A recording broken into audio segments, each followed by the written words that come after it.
Boys and Girls Clubs of San Francisco has been a critical resource for San Francisco for 125 years. Generation after generation, Boys and Girls Clubs of San Francisco has continuously innovated and evolved to meet the challenging needs of our children and families. Each new decade brought new challenges and opportunities, some local, some national, and some global.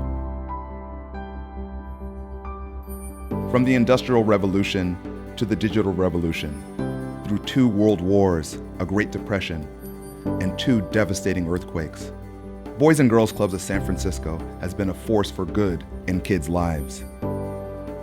The way we change the world is not with one great act that makes big headlines.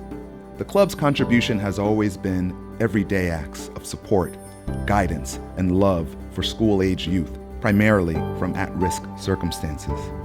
It is this support, continued over 125 years, that makes our contribution to the city so incredibly impressive. I started the club in 1946. I was 8 years old. I was a member since I was 8 years old. That was 1942. Boys and Girls Club was right there on 21st in Alabama. Ended up going to the Mission Club quite a bit growing up. There was Columbia Park Boys and Girls Club, called the 22 Fillmore, from where I lived in the Fillmore over to Valencia. Little 6-year-old little guy going into a ginormous Boys and Girls Club. The day I stepped in there, I'm like, this is where I needed to be. May have been 5 years old, but I probably lied on my application to get into the club. Been here ever since. At 11 years old, I went to the camp for the first time. That was the #1 experience for me as far as leaving home for the first time. I enjoyed everything I could possibly think of up there. I don't have memories of seeing the Golden Gate Bridge till I was on my way to Camp Mendocino crossing it.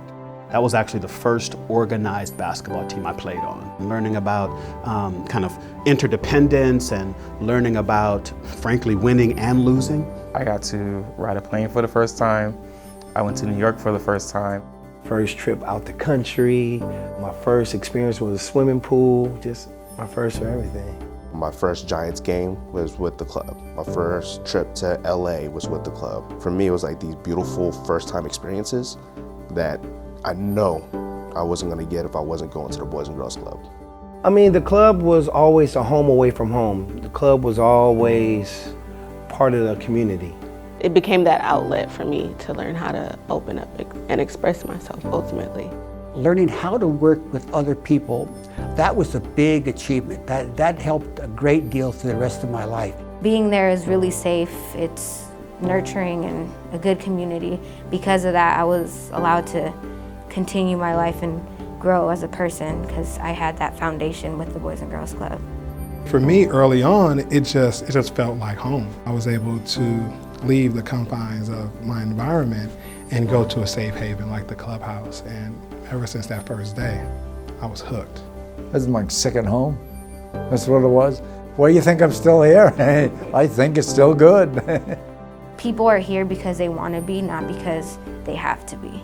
The staff, they're a family, you know. I consider them all like my second fathers and second mothers. If it wasn't the Boys and Girls Club, I definitely wouldn't have graduated from high school.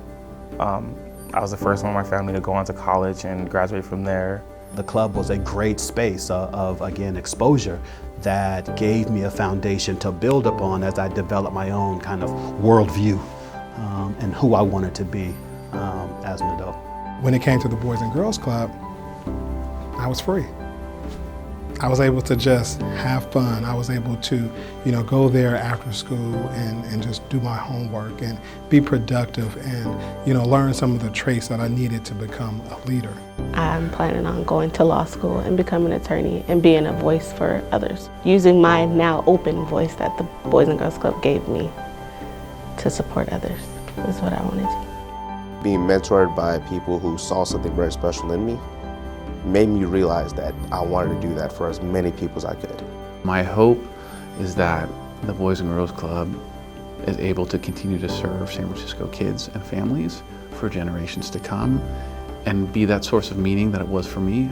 If it wasn't for the club, I wouldn't be here now as humble and positive and grateful as I am today. The one-on-one mentorship that the Boys and Girls Club gave me as a youth is what formed my life and character. That's the number one thing that shaped me. Today we serve more than 16,000 youth each year.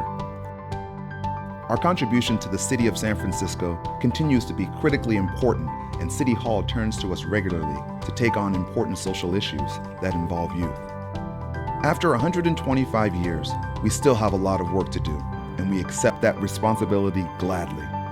The work we do matters, and we're reminded of that by our youth and alumni who tell us, My life is better because of the club. My life is better because of the club. My life is better. My life is better because of the club. Because of the club. My life is better. It's better. It's better. Because of the club. My life is better because of the club.